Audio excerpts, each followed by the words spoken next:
চিন্ময়ের যে কুকর্ম সেটা তো আমরা জানি, বহুদিন থেকে শুরু করেছে, এবং এরা অনেকগুলো দেশে এরা নিষিদ্ধ।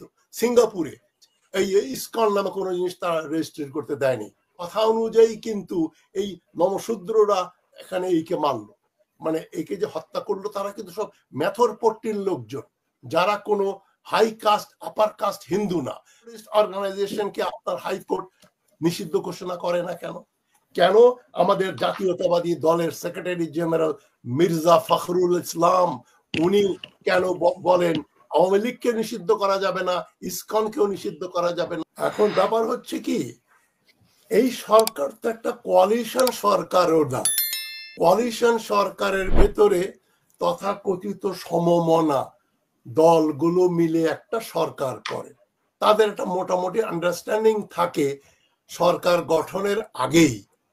আর এখানে যেটা হলো, ছাত্ররা বললো আমরা ডক্টর ইউনূসকে আমরা প্রধান উপদেষ্টা বানাবো, উনি রাজি হয়ে গেলেন। আমি যেটা বলেছি, উনার রাজি হওয়ার মূল কারণ তো নিশ্চয়ই এটা ছিল যে উনার বিরুদ্ধে শখানেক মামলা, এই বয়সে কোর্টে হাজিরা দিতে হয়, ইত্যাদি দিতে হয়, বা অন্য কোনো কারণও থাকতে পারে।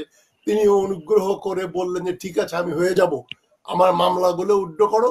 এবং উনি 7-5 চিন্তা না করে শাহাবুদ্দিন চুপ্পুর কাছে শপথ গ্রহণ করলেন। ওটাই তো বিগিনিং অফ দ্য এন্ড। ওর চেয়ে বড় নির্বুদ্ধিতা তো আমি মনে হয় না ডক্টর ইউনূস এই 84 বছর বয়সে কোনোদিন করেছেন। এই সরকার একটা হজপথ, যাকে যেখানে পাচ্ছে, কেউ বাজারে যায়, এই বাজারে যাও না, তোমাকে আমরা উপদেষ্টা বানাবো, চলে আসো চলে আসো, মানে এখান থেকে ওখান থেকে যেখানে যাকে পাচ্ছে, যে কাউকে কে বলছে স্যার ওনাকে করেন, তখন নিয়ে আসছে। আমরা দেখলাম যে ইউটিউবে আমরা যারা আলোচনা করি, আমাদের কতজনকে, একজনকে তো বললো ওনাকে প্রেসিডেন্ট বানানো উচিত, এদেরকে ধরে ধরে উপদেষ্টা বানাবে। উপদেষ্টা হবার তো ন্যূনতম একটা কোয়ালিফিকেশন লাগবে। একটা মন্ত্রীর কোয়ালিফিকেশন একটা সভ্য দেশে সেক্রেটারি, জয়েন্ট সেক্রেটারিদের চাইতে অনেক বেশি হয়। যেমন ভারতে যখন জওহরলাল নেহরু প্রধানমন্ত্রী ছিলেন, সেক্রেটারিরা তটস্থ থাকতো। ওই রকম শিক্ষিত ব্যক্তির সামনে কোনো জিনিস ফাঁকি দেয়া যেত না, কথা বললে উনি ধরে ফেলতে পারতেন। আমি 10 বছর সিঙ্গাপুরে ছিলাম। সিঙ্গাপুরে লি কুয়ান ইউ, তারপরে গো চক তং যখন প্রধানমন্ত্রী হলেন, তাদের যে লেখাপড়া বিদ্যা, কেমব্রিজ এবং উইলিয়ামস কলেজে পড়া, হাইলি কোয়ালিফাইড, তাদের ব্যুরোক্রেটরাও। এমনকি আমি পররাষ্ট্র মন্ত্রণালয়ে 3rd সেক্রেটারির সঙ্গে আলাপ হচ্ছিল, তো সেখানে জিজ্ঞেস করলো যে তুমি কোথায় পড়াশোনা করেছো? সিঙ্গাপুর ইউনিভার্সিটিতে। বলছে না, আমি ফার্স্ট ডিগ্রি করেছি অক্সফোর্ড থেকে, আর মাস্টার্স করেছি প্রিন্সটন থেকে। তো আপনি বাংলাদেশের সেক্রেটারি বা সেগুনবাগি যেতে আমাদের পররাষ্ট্র মন্ত্রণালয়ে গিয়ে প্রত্যেকটা রুমে খুঁজে দেখেন তো কয়জন অক্সফোর্ড, কেমব্রিজ, হার্ভার্ড, ইয়েল থেকে পড়াশোনা করে এসছে। এখন বলবেন আমাদের ঢাকা বিশ্ববিদ্যালয় কি কম? তাহলে ওই তো আর বিতর্কে আমি যাচ্ছি না। লেখাপড়া জানা দরকার। এই সরকারের দেখেন, ইউনূস সরকারে যারা যারা আপনার মন্ত্রী হয়েছেন, কিছু অর্থনীতিবিদ আছেন রিটায়ার্ড, তারা অর্থনীতি বোঝেন, রাজনীতি তারা করেনও নাই। এই 15 বছর তারা মুখ খোলেন নাই, ইউনূস সাহেবও মুখ খোলেন নাই। 15 বছর যারা নিশ্চুপ নীরবে কাজ করে গেছেন, যাদের এনজিও, যার কনসালটেন্সি, যে সমস্ত কাজকর্ম, তাদেরকে মন্ত্রী বানিয়েছেন। তাদের কোনো রাষ্ট্রের প্রতি যদি দায়বদ্ধতা থাকতো, কৃতজ্ঞতা থাকতো, সবাই যদি সাহস করে কথা বলতো হাসিনার সময়, হাসিনা কি সবাইকে জেলে দিতে পারতো? এই যে ডক্টর জাহেদুর রহমান, উনি তো দেশে বসেই কত কথাবার্তা বলেছেন, সাংবাদিক মর্তুজা, হ্যাঁ। তো এদের মতো লোকজন যদি এর সঙ্গে আরো 500 জন যোগ দিত, হাসিনা সরকার বহু আগেই পড়ে যেত। বদরুদ্দিন ওমর, এই 90-এর উপর বয়স, তিনি প্রকাশ্যে টেলিভিশন, ইউটিউবে, কলকাতায় ইন্টারভিউ করতে উনি বলেছেন হাসিনা তো একটা চোরের সরকার চালায়। এই কথাগুলো কি ওয়াহিদুদ্দিন মাহমুদ বা ডক্টর সালেউদ্দিন বা ডক্টর এই যে ফয়জুল করিম, কবির, এরা কেউ বলেছেন জীবনে? সাহস পাবে যদি ধরে জেলে নিয়ে যায়? তো সব এখন সরকারের ভিতরে আপোষকামী নির্বিবাদী লোকজন, তারা সাথে পাচ্ছে নাই, ঠিক আছে আমাকে মন্ত্রীর পদ দিয়েছে, একটু কাজ টাজ করি। এখন এর সঙ্গে ওর কোনো সংযোগ নাই, কোনো মানে ইডিওলজিক্যাল কোনো কমিটমেন্ট বা সিমিলারিটি নাই। যে যেমন পারে, যাকে যেখান থেকে পেরেছে নিয়ে আসছে, কেউ কাউকে ভালো করে চেনেনও না। আর ডক্টর ইউনূস যিনি প্রধান, তার তো ফুলের ফিরিস্তি দিলে তো ওটার উপরে আমি 2 ঘন্টা আলাপ করতে পারবো। এই যে চুপ্পুর কাছে হওয়া, চুপ্পুকে না সরিয়ে বিপ্লবী সরকার কায়েম না করে, যেটা আমি অন্তত 50 বার বলেছি, উনি নেপোলিয়নের তরবারি উনার হাতে বিপ্লবের পরে। নেপোলিয়ন যেমন তরবারি দেখিয়ে বলেছিলেন এটাই আমার অথরিটি, এটাই আমার লেজিটিমেসি। ইউনূস সাহেব তো মিন করে বলেন ছাত্ররা আমাকে বসিয়েছে, যদি তখন তারা বলবে আমি চলে যাব। তো ঠিক আছে, যাবেন, ভালো কথা, বিনয় ভালো কথা, অতি বিনয় কিন্তু এটাকে বলে লোকে এক ধরনের ব্যাংকরাপসি। মডেস্টির একটা সীমা থাকা উচিত। আপনি অতিরিক্ত মডেস্টি হলে যেটাকে বলে ফিগ লিভ, আপনার গোপনাঙ্গ ঢেকে রাখার জন্য আপনি ওই কি বলে পাতা দিয়ে ঢেকে রেখেছেন, ওই বিনয়, ওই বিনয়ের কোনো 2 পয়সা দাম নেই আমার কাছে। এমন দেখেন না, এখন ইসকন রক্ষায় মির্জা ফখরুল ইসলামও তৎপর, ঠিক আছে, উনি অপোজিশনের লোক। ইউনূসের উপদেষ্টা রেজওয়ানা হাসান টেলিভিশনে কি বললেন এর উপরে কালকে একটা আমি আমার ইউটিউব করে চ্যানেল শো করেছি, ইসকন রক্ষায় ফখরুল ও উপদেষ্টা রেজওয়ানা হাসানের দালালি। আপনি দেখবেন প্রায় 1.5 লক্ষ লোক দেখেছেন, কালকে এটা দিয়েছি। এখন এই ব্যাপারগুলো মির্জা ফখরুলই বা কেন বলেন ইসকনকে রক্ষা করতে হবে, হাইকোর্টও তাকে নিষিদ্ধ ঘোষণা করছে না। উপদেষ্টা রেজওয়ানা হাসান বলছেন ব্যক্তির জন্য তো সংগঠন দায়ী হতে পারে না, তাকে আমি একটু ইতিহাসের শিক্ষা দিলাম যে তাহলে ব্যক্তি হিটলার, ব্যক্তি মুসোলিনি, ব্যক্তি সাদ্দাম হোসেনের জন্য জার্মানি, ফ্রান্স, জার্মানি, ইটালি এবং ইরাকে ওই দলগুলো নিষিদ্ধ হলো কেন? সাদ্দামের বাথ পার্টি, মুসোলিনির ফ্যাসিস্ট পার্টি, হিটলারের নাৎসি কিন্তু প্রশ্ন যে এই সময় কেনই বা চিন্ময়কে গ্রেফতার, মানে চিন্ময় পতাকার বিষয়টা তো আরো কয়েকদিন আগে হয়েছে, তখন গ্রেফতার না করে চিন্ময় যে মেহেদী হাসান সাহেব বললেন চিন্ময়ের যে কুকর্ম সেটা তো আমরা জানি, বহুদিন থেকে শুরু করেছে এবং এরা অনেকগুলো দেশে এরা নিষিদ্ধ। সিঙ্গাপুরে এই ইসকন নামে কোনো জিনিস তারা রেজিস্ট্রেট করতে দেয়নি। আর বাংলাদেশে কি হলো, সব গুন্ডামি করলো, মারামারি করলো, খুন করলো একজন অ্যাডভোকেট সাইফুল ইসলাম আলিফকে, তারপরে বলছে মিথ্যাচার করছে ইসকন থেকে, যে এটা মুসলমানরা হিন্দু বাড়তে গিয়ে ভুলে তাকে মেরে ফেলেছে, একেবারে ওদের সেক্রেটারি প্রকাশ্যে বলছে। তারপরে দেখছে যারা জনগণের রোষ, তখন বলছে চিন্ময় তো আমাদের লোকই না, ওকে, ও তো আমাদের সঙ্গে কোনো সম্পর্ক নাই। প্রতিবেশী ভারত থেকে বারবার বলা হচ্ছে এই একজন সাধু সন্ন্যাসীকে ধরে ফেলেছে ইউনূস সরকার, কতটা সাম্প্রদায়িক, কতটা ইসলামী জঙ্গি পরিচালিত জামাত, এবং ওরা তো সব তাল গোল পাকিয়ে ফেলে, জামাত, তালেবান, আল কায়দা সব ওদের কাছে এক, মানে মুসলমান মানেই খারাপ। এটাই তো ভারতের মেইন ট্রেডমার্ক। আমি খুব খুশি হয়েছি মেহেদী হাসান সাহেব যে কথাগুলো বলেছেন, এটা আমি সবসময় বলি এবং খুবই সুন্দর কথা, পৃথিবীতে সবচাইতে সংখ্যালঘু নির্যাতিত হয় ভারতে। এটা কোনো রকেট সায়েন্স না, মানে ইসরায়েল আর ভারত এই 2 জায়গায় সবচেয়ে সংখ্যালঘুদের, মুসলমানদের হত্যা করা হয়। বছরে কমসে কম 500 মুসলমান ইন্ডিয়াতে মারা যান, এটা পুরনো স্ট্যাটিস্টিক্স।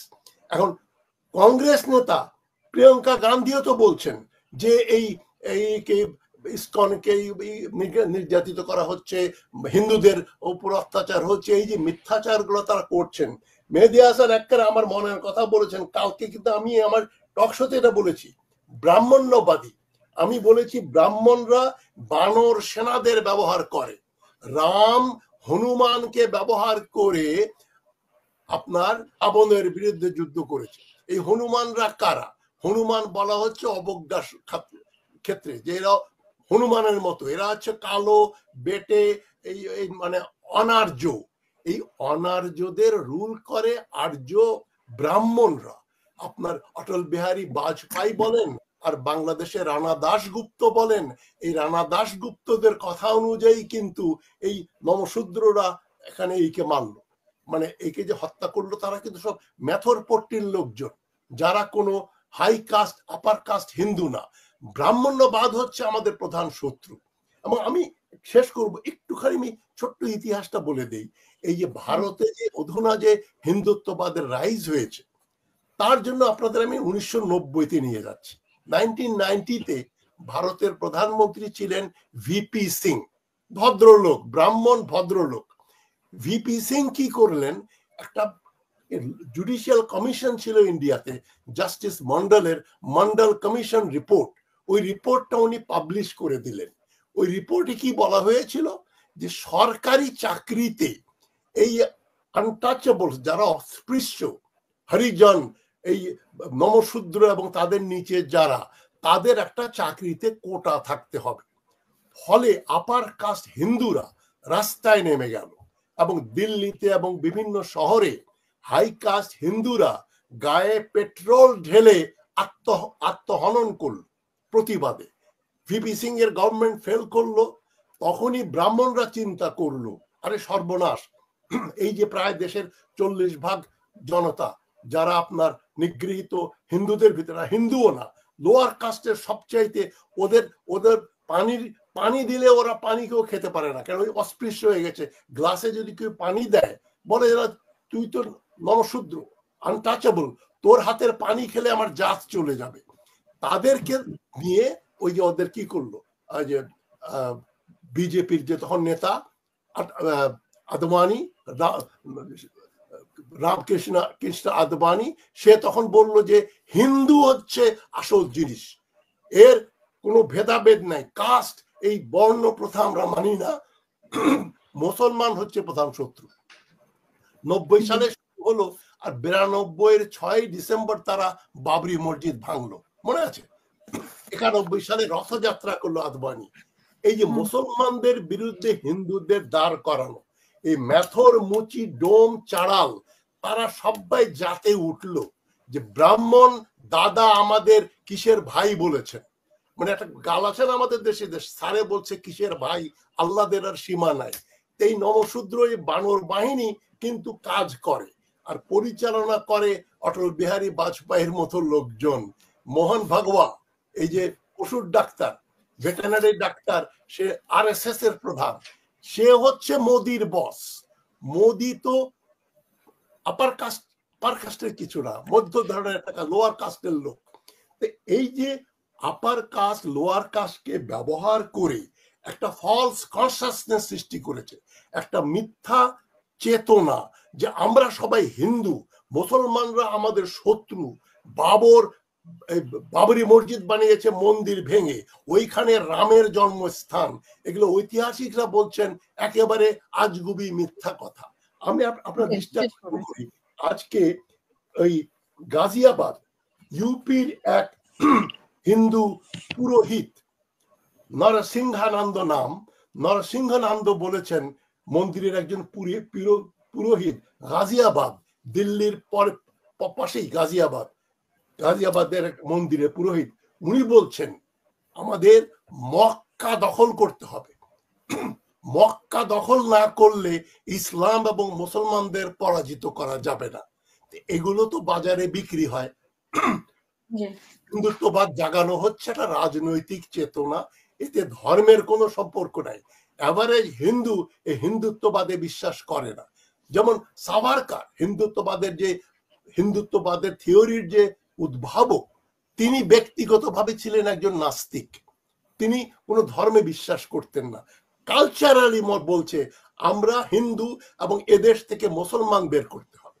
এইটা ওদের 200 বছরের প্রোপাগান্ডা, চিন্তা, ধারণা, সুযোগ পেলেই এটা ফাঁকড় দিয়ে বেরিয়ে আসে। এখন বাংলাদেশের কি দরকার? বাংলাদেশের সরকারকে আমি সবসময় বলছি, ইউনূস সরকার একটা কোমর ভাঙা সরকার, এদের কোনো কোমরে জোর নেই, এদের কোনো নীতি নেই, এরা আজকে এক কথা বলে কালকে এক কথা বলে। এই কদিন আগে ডক্টর ইউনূস বললেন ইসকন একটা সাম্প্রদায়িক একটা টেরোরিস্ট অর্গানাইজেশন। টেরোরিস্ট অর্গানাইজেশনকে আপনার হাইকোর্ট নিষিদ্ধ ঘোষণা করে না কেন? কেন আমাদের জাতীয়তাবাদী দলের সেক্রেটারি জেনারেল মির্জা ফখরুল ইসলাম উনি কেন বলেন আওয়ামী লীগকে নিষিদ্ধ করা যাবে না, ইসকনকেও নিষিদ্ধ করা যাবে না? ব্যাপারটা কি? দাল মে কুছ কালা হয়। কারণ এই ফখরুল ইসলাম সাহেব, আমি কোনো বিষোদ্গার করছি না বিএনপির বিরুদ্ধে, এই সত্য কথাটা বলছি, এই মির্জা ফখরুল ইসলাম সাহেব 2018 নির্বাচনের কয়েকদিন আগে দিল্লিতে গেলেন না, উনি আমির খসরু মাহমুদ চৌধুরী, তারপরে ওই যে চট্টগ্রামের ছিলেন যে এখন নেই, এই বাণিজ্য মন্ত্রী ছিলেন নাকি, ফরেন মিনিস্টার মোর্শেদ খান, এরা সব স্যুট টুট পরে ইস্তেরি করা কাপড় চুপড় পরে দিল্লিতে মোদির সঙ্গে দেখা করতে গেলেন, খবরের কাগজে ছবি আসলো। কি জন্য দেখা করতে গেছিলেন? ওনারা এটাই বলতে গেছিলেন যে ওই যেটা মেহেদী হাসান সাহেব বলছেন, সব ডিম এক বাস্কেটে রাখেন না, আপনারা শুধু আওয়ামী লীগ করেন, আমাদের সুযোগ দিয়ে দেখেন, আমরাও আপনাদের সেবা করব, শুধু আমাদের একটু ক্ষমতায় আসতে দেন। এটাই হচ্ছে মির্জা ফখরুলদের রাজনীতি। এবং সেখানে আমি শেষ করছি, সুকৌশলে তারেক রহমানকে দেশে আসতে দেওয়া হচ্ছে না। এই আপনার আসিফ নজরুলরা মিলে ওর বিরুদ্ধে মামলা আছে, ওগুলো তুলছে না। আমার বিরুদ্ধে 2টা মামলা আছে, আমি গেলেও তো মানে অফিসিয়ালি আমাকে ঢাকা এয়ারপোর্টে অ্যারেস্ট করতে পারে যে তুমি তো সাইবার টেরোরিস্ট। তো এগুলো রেখে দেয় যাতে কন্ট্রোলটা রাখা যায়। এবং মির্জা ফখরুল ইসলাম তো জোর গলায় বলেন না যে তারেক রহমানের সবগুলো মামলা প্রত্যাহার করো, আজ 7 দিনের ভেতরে তাকে আমরা ঢাকায় দেখতে চাই। উনি লন্ডনে দেখা করতে যাচ্ছেন কেন তার সঙ্গে? তো এখন শস্যের ভিতরে ভূত, এই রেজওয়ান হাসান শস্যের ভিতরে ভূত। ইউনূস সরকারের ভিতরে কোনো কমিটমেন্ট নাই, এরা কি করবেন সেটাও জানেন না, কি করছেন সেটাও জানেন না। একেবারে কতগুলো বিভিন্ন মতাদর্শী লোকজন বা যাদের কোনো রাজনৈতিক আদর্শই নাই তাদেরকে নিয়ে সেটা হচপচ। এটা ইমার্জেন্সির জন্য 7 দিনের জন্য করা যায়, এটা 3-4 বছরের জন্য করা যায় না। এখন আমি কি কোথা দিয়ে শুরু করব? এই মানে এত গায়ে এত সব জায়গায় এত ব্যথা যে কোথায় আপনি মলম লাগাবেন, কোথায় শুরু করবেন, সরকার কোনো সরকার না। কিন্তু বিপদ হচ্ছে কি, আমি এই সরকারের অপসারণও করতে বলতে পারি না যে একে সরিয়ে দাও, হটিয়ে দিলে ওই ওয়াকারুজ্জামান ক্ষমতায় বসবে, ভারতপন্থীরা ক্ষমতায় বসবে। তো মন্দের ভালো ডক্টর ইউনূসকে থাকতেই হবে যতদিন আমরা আমাদের ভাগ্য পরিবর্তন না হয়, অন্য অল্টারনেটিভ থার্ড পার্টি না আসে। ইতিমধ্যে আমি মনে করি আওয়ামী লীগ এবং ইসকনকে অবশ্যই নিষিদ্ধ ঘোষণা করতে হবে। এবং আমি আপনার মাধ্যমে জনগণকে বলছি, একটা প্রেসার সৃষ্টি করেন, ছাত্র সমন্বয়কদের বলছি আপনারা রাস্তায় নামেন। তবে ওই সেক্রেটারিয়েটে 4 তারিখে কিছু হবে, যখন কিছু ঘটে না তার 1 ঘন্টা আগেও লোকে জানে না। ওই যে 15ই আগস্টের ভোর 5টার সময় যে শেখ মুজিবকে হত্যা করা হবে, এটা ভোর 4টার সময়ও কেউ জানতো না। সুতরাং এই 3-4 দিন আগে 7 দিন আগেই আমরা জানি। ইলিয়াস হোসেন যেগুলো বলছেন, ওনার অনেক তথ্য আছে, কোন কোন জেনারেলরা হাসিনার ভারতের দালাল, সেটা সত্য কথা। কিন্তু বিজিবি পুলিশ মিলে তারা রাস্তায় নামবে, সেনাবাহিনীও রাস্তায় নামার সাহস পাবে না এখন, কেননা জনগণ তৈরি, জনগণ মরার জন্য রাজি। এইরকম একটা জনগণ যে দেশে থাকে সেখানে সেনা অভ্যুত্থান হয় না, তারা ভয় পায়। যে জন্য ভয় পেয়ে ওয়াকারুজ্জামান হাসিনাকে পার করিয়ে দিল, যে এখন হাসিনা থাকলে হাসিনা সহ আমাদেরকেও মেরে ফেলবে। তিনি কোনো কৃপা করেননি হাসিনাকে, তিনি ওই যে গুলি না করে, গুলি করেন নাই আর করেন নাই, কেননা গুলি করলে জনতা তাদেরকে ছাড়বে না। 17 কোটি লোককে আপনি বন্দুক দিয়ে শাসন করতে পারেন না। যাই হোক, আমার বক্তব্য এইটুকুই ছিল।